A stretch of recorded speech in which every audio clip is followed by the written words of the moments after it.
아, 랭구님, 네, 그 늘 하락 얘기는 네, 지난 3, 4년간 계속 있었잖아요. 있었죠. 근데 요새 특히 더 많긴 한 것 같아요. 아, 네, 그래서 진짜 하락이 오면 네. 어떤 일이 일어나는지 좀 궁금하더라고요. 하락이 오면 하락하는 거죠. 그 전에 뭐 딱 네. 이것부터 일어난다 뭐 이런 거 없을까요? 아, 일단은 눈에 보이지 않는 시세부터 하락하죠. 눈에 보이는 것부터가 아니라. 시세가 다 눈에 보이지 안 보일 수가 있네요. 보통 이제 아파트 시세 눈에 보이는데, 네. 뭐 분양권 프리미엄이라든지, 아, 그리고 재개발에도 보면은 눈에 안 보이는 프리미엄이 있거든요. 왜냐면 가평가는 되게 금액이 낮은데 프리미엄이 뭐 5억, 뭐 8억 이렇게 하니까 그 금액들이 이렇게 쭉 빠지죠. 근데 그 빠져도 일반인이 체감하기는 좀 어렵거든요. 근데 어쨌든 그런 애들이 먼저 빠진다. 그리고 하락을 하게 되면 매물이 쏟아지는 지역이 있고 네. 그렇지 않는 지역이 있어요. 그래서 매물이 많이 쏟아지는 지역들은 아무래도 저가 경쟁을 하기 때문에 더 많이 빠지죠. 그런 일들이 보이지 않는 총성이 이렇게 막 이렇게 일어나죠. 보이지 않는 가격부터 먼저 빠진다. 네, 랭구님, 그러면은 네. 과거 서울 수도권 부동산 하락기에는 네. 그 어느 지역부터 먼저 하락을 했었나요? 상식적으로 한번 생각해 볼까요? 네. 어디부터 빠졌을 것 제 같아요? 생각엔 당연히 외곽. 그렇죠. 네. 상식적으로. 네. 네. 그러면 네. 서울보다는 경기, 인천이 먼저 빠졌을 확률이 높겠죠. 네. 그게 맞아요. 아, 제 생각이 맞았네요. 네, 다행스럽게도. 네. 네, 상식적인 생각이 맞다. 그 한국감정원 자료 같은 경우는 실거래 가격을 기반으로 가격 변화 그래프를 보여줘요. 그래서 이 그래프를 한번 보면 지금 서울이 푸른 색깔이거든요. 좀 비슷하게 출발을 했다고 이제 봤을 때 네. 쭉 해서 좀 뒤늦게 오른 친구가 있어요. 2005년, 2006년도부터 쭉 남들 다 올라가는데 녹색깔이 뒤늦게 올랐죠. 네. 그래서 인천 같은 약간 외곽은 수도권에서 흐름이 늦게 온다. 이제 그게 우리가 알고 있는 상식이 맞고요. 네. 그 다음에 하락 시기가 왔던 2009년 초가 딱 됐잖아요. 그때부터 누가 먼저 하락했을까? 제가 봤을 때는 뭐 다 하락한 것 같긴 한데 그래도 요 경기도가 조금 더 많이 하락하지 않았나. 그리고 인천, 그리고 서울 이런 순인 것 같고요. 네. 되게 미세한 차이죠. 네. 다 같이 하락하는 건데 그래도 순번을 정하라고 하면 그렇게 되는 것 같고요. KB에서 또 발표하는 그 매매 가격 지수 시계열 자료를 보면 과거 고점 찍고 하락하기 직전을 전부 다 딱 같은 성산에 두고 그 뒤에 어떻게 됐나 흘려보면 가장 크게 하락한 게 푸른 색깔이에요. 그 경기도거든요. 그래서 경기, 인천, 서울 순으로 하락을 했다. 결국은 공통점은 서울이 가장 늦게 하락을 하고 조금은 더 적게 하락했다. 그게 팩트죠. 아무래도 수요가 많이 몰리니까 좀 늦게 하락하고 네. 상승도 가장 빨리 했다고 볼 수 있을까요? 네. 근데 결국은 오를 때 같이 오르고 내릴 때 같이 내린 것도 맞죠. 네. 정도의 차이는 조금 있다. 네. 님 그럼 또 서울 내에서도 한번 네. 살펴볼 수 있을까요? 서울 내에서 네. 뭐 예를 들어서 강남을 대표하는 강남구, 네. 그 다음에 강북을 대표하는 강북구, 그곳에 있는 곳들을 가지고도 살펴볼 수 있죠. 지금 강남구하고 강북구 지금 매매 가격 변화 그래프를 보면 이게 지금 서브프라임이 터졌기 때문에 2008년도에 그래서 지금 가격이 말도 안 되게 좀 출렁거린 거거든요. 네. 물론 이제 시간 조금 지나서 한 3, 4개월 지나서 다시 회복하긴 했는데 그 이후로도 이제 계속 하락하고 있죠. 하락했을 때 지금 푸른 색깔이 더 많이 하락하고 있거든요. 시작 지점은 똑같은데 결국 지금 더 밑에 있잖아요. 네. 그래서 2014년까지만 놓고 봤을 때도 결론적으로는 강북구가 강남구보다는 조금 더 큰 하락을 했다. 그래서 외곽이 조금 더 시세가 많이 빠지는 건 맞다. 이게 팩트인 거죠. 랭구님 근데 네. 그 서브프라임 때는 네. 강남이 많이 빠졌잖아요. 네. 근데 사실 강남은 누구나 계속 살고 싶어 해서 네. 수요가 계속 있을 것 같은데 네. 그래도 이렇게까지 좀 빠지는 거는 이해하기 좀 어려운 것 같습니다. 뭐 그럴 수는 있죠. 네. 네. 이거는 이제 그 시점에 정확한 그 통계 자료, 샘플 아파트까지 다 봐야 되겠지만 네. 그렇지만 그 바로 직전에 강남구에 있는 아파트가 거품이 조금 많이 쌓이고 가격 급등이 워낙 컸기 때문에 그것들이 좀 빠진 게 여기 반영된 게 아닌가 싶어요. 그럼 또 많이 오르면 또 많이 빠진다 이 말도 좀 맞다고 볼 수 있을까요? 산이 높으면 꼴이 깊죠. 그게 되게 아이러니한데 네. 그럴 가능성이 매우 높아요. 실제 팩트 체크해보면 그런 네. 것들이 좀 드러나거든요. 예를 들어서 우리가 과거로 돌아가서 지금 구 단위로 보는 게 아니라 네. 특정 아파트를 콕콕 찍어가지고 네. 뭐 어떤 건 서울 강남구에 33평, 네. 40평, 60평 네. 이런 식으로 해서 시세 변화를 살펴보면 오를 때 급등할 때 34평이 먼저 오르긴 하지만 궁극적으로는 50평, 60평대가 마지막에 정말 말도 안 되게 오르거든요. 근데 만약에 하락장이 딱 오잖아요. 네. 그럼 그게 말도 안 되는 상승만큼 말도 안 되는 하락이 바로 나타나요. 이게 걔가 버티는 게 아니에요. 워낙 이 화랑기 때는 네. 그래 좀 무리해서 대형 평수 사면 돼. 어차피 평당 100만 원만 올라도 60평이면 더 많이 버는 거니까 그렇게 이제 달려들다가 하락기가 오면 실제 사람들이 그 큰 평수를 원하는 사람들 수요보다는 중소형 평수가 더 많다 보니까 거품도 많이 빠지기도 하죠. 실제 샘플 몇 개만 떼어볼까요? 네. 지금 이 강남에 가면 미도 맨션이라고 있어요. 대치동에는 끝내주는 거거든요. 네. 이게 83년식이고 물론 이거는 과거에도 조금 오래된 아파트였죠. 지금 급등을 했을 때 여기 67평이란 말이에요. 이게 지금 35억 찍고 하락을 얼마까지 했냐면 22억까지 떨어졌어요. 7억이 빠진 거거든요. 산이 높으니까 지금 골이 깊잖아요. 네. 근데 만약에 얘를 33평으로 줄이면 어떻게 되는 줄 알아요? 금액이 13억 9천 하던 게 8억 7천으로 내려와요. 그러니까 5억 2천 하락했거든요. 네. 확실히 대형 평수가 더 많이 빠져요. 그 전에 많이 올랐으니까. 네. 근데 반대로 이제 뭐 강남에 있던 신축 아파트, 네. 삼성동 힐스테이트 이런 거 있어요.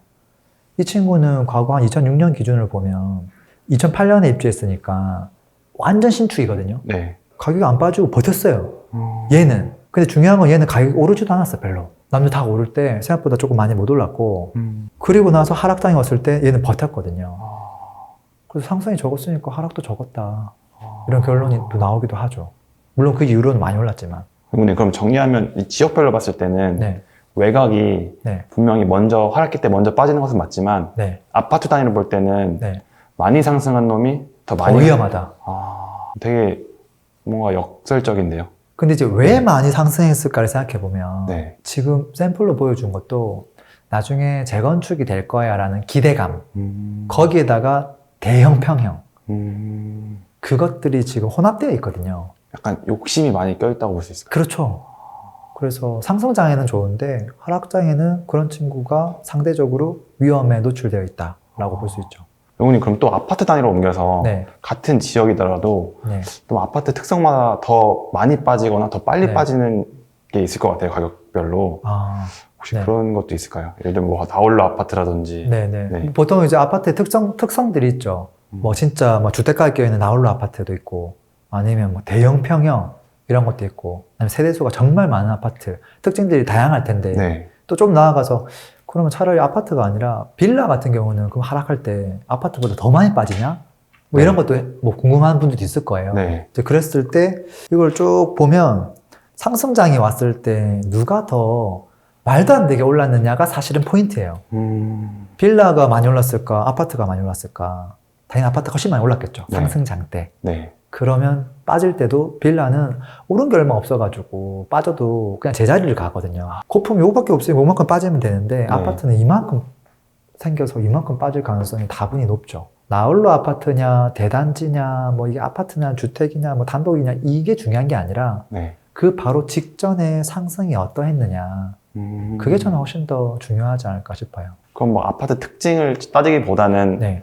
그냥 과거 얼만큼 올랐느냐를 보는 게 더 확실하겠네요. 네. 근데 또 예를 들어서 정말 그냥 똥돌하고 무난하고 누가 봐도 수요가 많은 그런 아파트였는데 이게 아파트가 꾸준하게 상승을 했어요. 네. 이제 그랬을 때 하락장에 왔을 때 얘도 분명히 빠질 거예요. 근데 빠지는데 우리의 이제 비교 대상은 이렇게 무난한 아이와 조금 더 많이 급등한 친구들이 있을 거 아니에요. 네. 이 친구들이랑 비교해 보는 거잖아요. 네. 이제 이랬을 때 무난하게 오른 애들보다는 생각보다 이게 그렇게 연식이 새 것도 아니고 입지도 그렇게 좋은 것도 아닌데 뭔가 호재가 있다거나 미래 가치가 선반영돼 가지고 많이 오른 친구가 하락할 가능성이 높다 이건 거죠.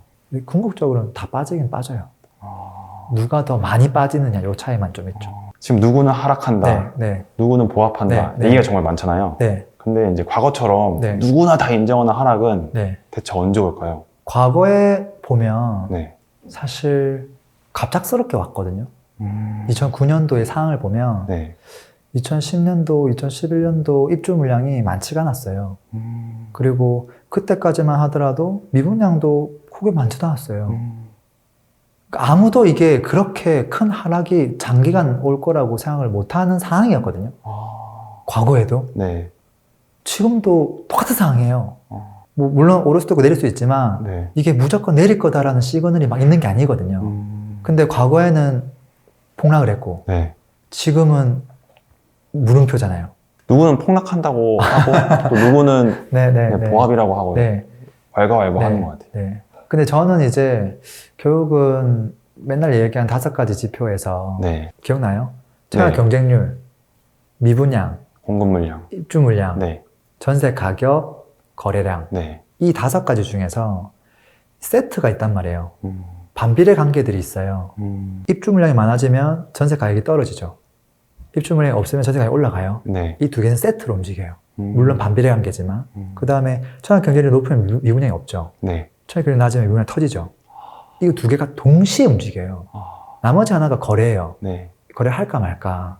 결국은 어떻게 보면 5가지 지표가 3가지 지표로 줄여져요. 그러면 이제 과거를 되돌이켜 봤을 때 이 3가지 지표가 어땠느냐. 미분양 없었단 말이에요. 네. 입주 물량도 별로 없었고 전세 가격도 오르고 있었고 거래량을 제외하고 나머지 지표가 큰 문제가 없었어요. 그러다가 갑자기 이 2개의 지표가 빵빵 터진 거거든요. 지금 현재 상황을 보면 거래 과거처럼 문제가 많아요. 네. 지금 거래가 뜸하죠. 네. 그리고 나머지 지표도 큰 문제 없어요. 네. 과거도 거래만 문제였고 지금도 거래만 문제예요. 네. 그러면 또 하락할 수 있지 않을까. 하락은 항상 가능성이 열려 있는 게 아닐까. 네. 그런 생각이 들 거예요. 네. 근데 저는 이제 거기서 차이점이 있다고 봐요. 과거 같은 경우는 거래는 뭐 그때도 또 했고 지금도 했는데 청약 경쟁률하고 미분양의 관계 있죠. 이게 급속도로 관계가 안 좋아졌거든요. 처음에 멀쩡했다가 네.